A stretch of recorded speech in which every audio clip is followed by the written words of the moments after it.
Hey, salut les amis, bienvenue sur une nouvelle émission de Hazel FinTech. Alors aujourd'hui, on va parler de notre cher ami Donald J. Trump, alors qui revient un petit peu sur le devant de la scène puisqu'il, alors pas sur le plan politique, mais cette fois-ci sur un terrain sur lequel on ne l'attendait pas forcément, même si ça reste le terrain du business, c'est quand même son terrain de prédilection, enfin c'est de là d'où il vient à la base. Et donc il a créé une société récemment donc, qui s'appelle le Trump Media and Technology Group, et en fait cette société donc va lancer en novembre une nouvelle plateforme, un nouveau réseau social qui s'appelle, ou qui va s'appeler Truth Social. Voilà, donc c'est un réseau social en fait qui va être un petit peu dans l'esprit Twitter, quelque chose comme ça. Bon, on sait que Trump, tout le monde se rappelle, hein, donc c'était aux dernières élections, en janvier 2020.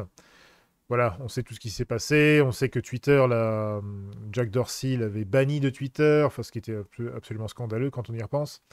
Voilà, il a toujours eu pas mal de soucis, on va dire, avec certaines plateformes des GAFAM. Et donc, voilà, finalement, il se lance lui-même dans cette aventure des réseaux sociaux. Et alors, ce qui nous intéresse d'abord, c'est que donc cette compagnie, donc, qui s'appelle Trump Media Technology Group, a conclu un accord donc, de fusion avec Digital World Acquisition, donc, qui est une société en fait qui fait ça, justement, des fusions-acquisitions. Ce qui va permettre en fait cette nouvelle compagnie, hein, Trump Media Technology Group, en fait, d'être listée en fait, au Nasdaq, puisque DWAC est listé au Nasdaq. Et depuis l'annonce en fait, de cette fusion, enfin l'annonce officielle en tout cas, c'est-à-dire jeudi, il me semble, eh bien, effectivement, l'action DWAC a pris, enfin, vraiment fait un bond absolument délirant, puisqu'elle a pris 1200% en valeur en l'espace d'un jour. Hein, en l'espace d'un jour. Donc là, c'était jeudi, vendredi, samedi. Voilà, maintenant, le trade s'est arrêté, évidemment, puisque c'est le week-end. Et donc, le cours s'est stabilisé voilà, sur les 94 dollars. Donc, le stock est parti d'environ 10 dollars, je crois, 12, voilà, 12 dollars jusqu'à 160 et quelques dollars. 160, même plus encore, 166 dollars. Voilà, vraiment une énorme pump, giga pump. Alors il faut vous dire que en fait tous les mecs de Wall Street Bet étaient à fond depuis quelques jours sur ce stock. Même le stock GameStop euh, n'était plus le plus populaire là ces derniers jours, ce qui est quand même relativement rare sur Wall Street Bet. Voilà, ils étaient tous à fond sur DWAC. Et effectivement, ils ont fait sacrément pomper ce stock. Bon, là pour l'instant, bon, après, on n'est pas là pour faire une vidéo trading, mais sinon, voilà, ça me plairait bien de commenter un petit peu là-dessus, peu importe. Alors, pour ce qui est de cette fameuse entreprise, hein, Digital World Acquisition Group, bon, ou Corp, bon, je ne sais pas exactement qui est derrière. Apparemment, le CEO, c'est un certain Patrick Orlando, bon, un ancien de la Deutsche Bank, apparemment. Bon, peu importe. En tout cas, voici, ça, c'est la nouvelle aventure de Trump, donc ce nouveau réseau social Truth Social. Bon, il y a quelques problèmes par rapport à ça, parce que clairement, le stock a eu du succès. Hein. Pas de souci, ça a salement pompé. Énorme valuation, enfin voilà, génial, parfait. Par contre, au niveau du réseau social lui-même, il y a quand même quelques petits soucis, puisque certains, en analysant le code, en fait, tout simplement de cette application, ou en tout cas, certains, en fait, ont réussi à... Alors, il y a quand même des gros problèmes hein, de sécurité, je pense que tout ceci se lance quand même de façon assez hasardeuse, enfin, c'est un petit peu amateur, puisque il y a des gens qui ont réussi en fait à accéder à la page d'accueil du site en question, Truth Social, alors que le site n'a pas encore été lancé. Hein. Normalement, il doit être lancé en novembre. Donc les mecs qui sont en charge du code ou en tout cas de la sécurité des serveurs, je sais pas ce qu'ils ont foutu, mais en tout cas, il y a des mecs qui ont réussi à accéder au site, tout simplement en tapant truthsocial.com, je sais pas, et login quoi. Et en fait, du coup, il y a des gens qui ont déjà réussi en fait à voir à quoi il ressemble ce site, ce réseau social. Bon, le truc en fait, c'est qu'il ressemble euh, vraiment comment on dit ça il ressemble voilà comme une goutte d'eau à Mastodon. Donc, Mastodon, vous connaissez sans doute, c'est un réseau social. C'est plutôt une espèce de plateforme open source. Hein, vous pouvez aller sur le GitHub de Mastodon, il y a le code source, et vous pouvez le télécharger, le reproduire sur votre machine et bidouiller le code et faire votre propre réseau social. C'est tout à fait possible.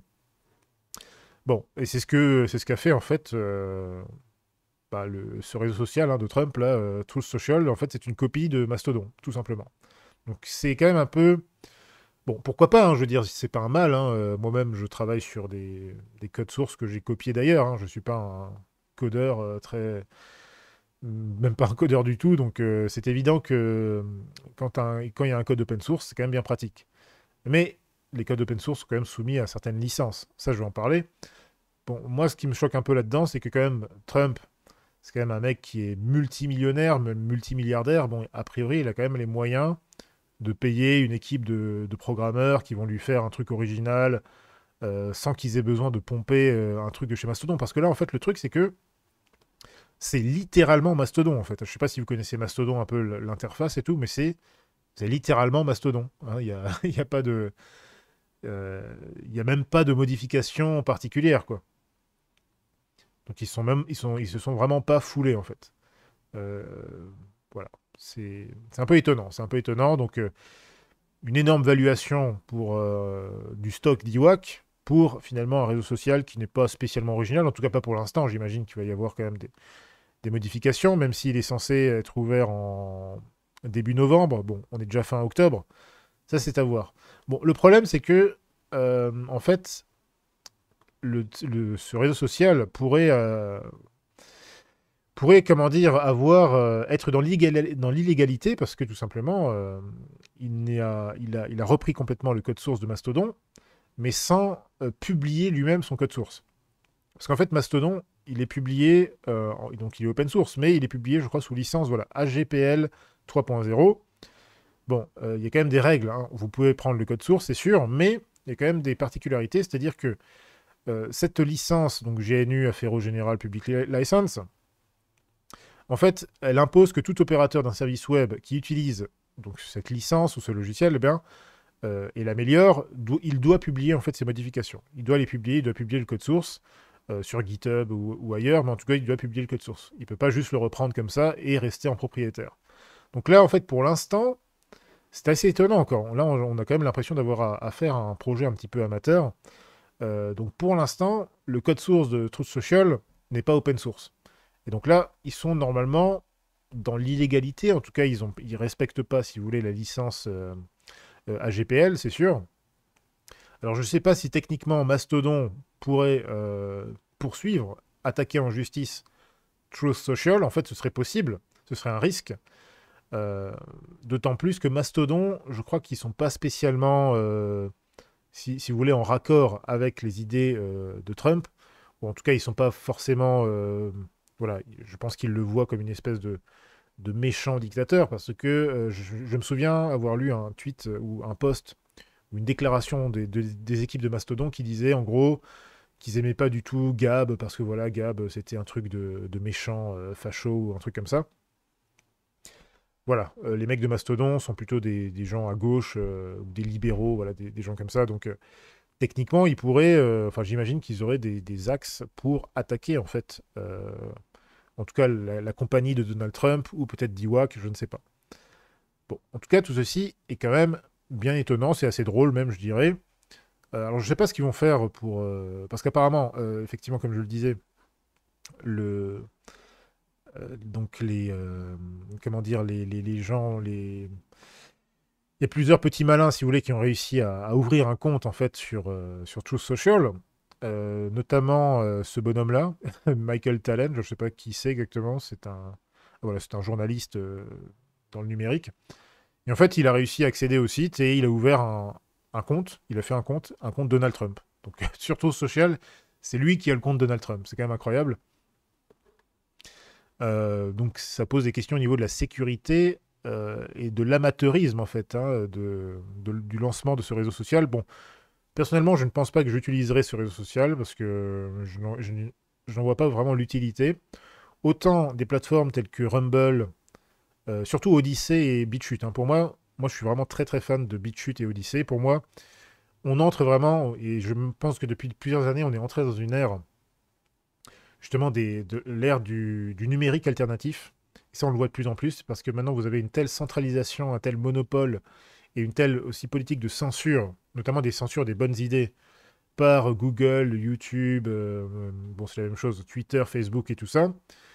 eh bien, petit à petit, on voit que depuis de nombreuses années, vous avez la mise en place de nouveaux réseaux sociaux, de nouvelles plateformes qui permettent justement d'échapper à cette censure LGBT, gauchisto, je sais pas quoi. Enfin, appelez ça comme vous voulez, hein. Après, on est d'accord ou pas, c'est pas la question, mais c'est comme ça. Vous avez une censure qui s'applique sur pas mal de réseaux sociaux, même sur des sujets anodins, hein, tels que la politique sanitaire, des choses comme ça, même des choses très anodines finalement sur lesquelles on devrait pouvoir discuter librement. Bon, on a vu quand même beaucoup de censure ces derniers mois par rapport à ça, donc c'est pas étonnant que des plateformes comme Odyssey, BitChute, Gab aient de plus en plus de succès et qu'elles soient vraiment... Enfin là, pour le coup, BitChute, Odyssey et Gab, c'est vraiment des plateformes, c'est vraiment du travail de pro. C'est des choses qui sont très très bien réalisées, avec un écosystème extrêmement intéressant autour.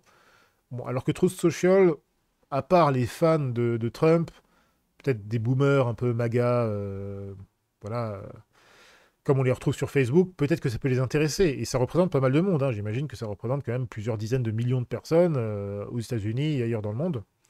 Mais, ouais. En tout cas, moi, je suis pas emballé. Je me ferai sûrement pas un compte là-dessus. Je préfère rester sur Gab ou sur Twitter, tout simplement. Voilà. Mais bon, pourquoi pas. En tout cas, c'est à suivre. En tout cas, toute cette histoire me rappelle un petit peu. C'est vrai que, encore une fois, ce qui est choquant là-dedans, c'est que ça manque quand même de professionnalisme. C'est quand même pas très très sérieux tout ça. Encore une fois, c'est pas la question de reprendre un code open source. Le code open source est là justement pour qu'on puisse le partager, l'utiliser, le modifier à sa guise, créer de nouvelles choses à partir de là. Ça, c'est pas un souci. Le problème, c'est quand même que déjà le site semble avoir été, enfin, Truth Social semble avoir été lancé n'importe comment, sans aucune sécurité. En plus de ça, ils ne publient, enfin, ne publient même pas leur code source à eux alors qu'ils sont sous licence AGPL. Enfin bon, c'est un peu n'importe quoi. Bon, à voir. Mais moi, ça me rappelle un petit peu ce qui s'est passé là, il y a quelques mois justement avec l'affaire du Freedom Phone. Je sais pas si si vous avez suivi la chose. En fait, donc il y a ce mec, Eric Friedman, donc qui s'est en fait associé à pas mal d'influenceurs, on va dire, qui sont un peu dans la mouvance conservateur aux États-Unis.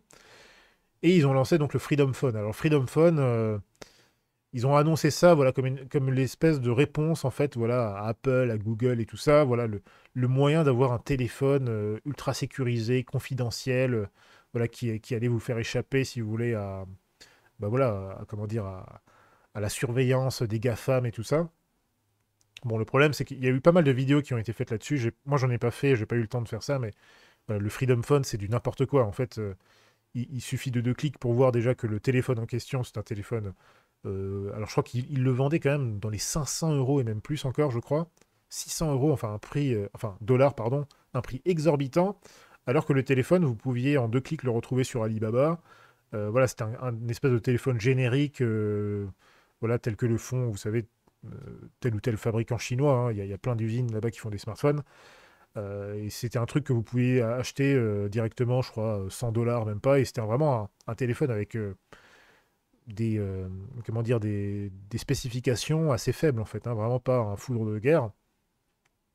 Mais ils avaient simplement mis dessus, je crois qu'ils avaient simplement chargé le téléphone avec Lineage OS, donc qui est un OS effectivement open source, qui est plutôt sympa, mais qui n'est pas spécialement configuré pour la sécurité ou la confidentialité. Et ils ont vendu ça, voilà, comme le Freedom Phone, quoi, le téléphone qui allait qui était résistant à toute forme de censure et à la surveillance, etc., qui allait garantir votre vie privée, machin truc. Bon, c'était n'importe quoi, évidemment. Mais vous voyez, en fait, comme c'est simple. Vous avez des influenceurs tels que, on l'a vu hein, par le passé en France ou ailleurs, hein, je sais pas moi, Emma Cake-up ou tous ces gens là, tous ces influenceurs à 2 balles qui vendaient,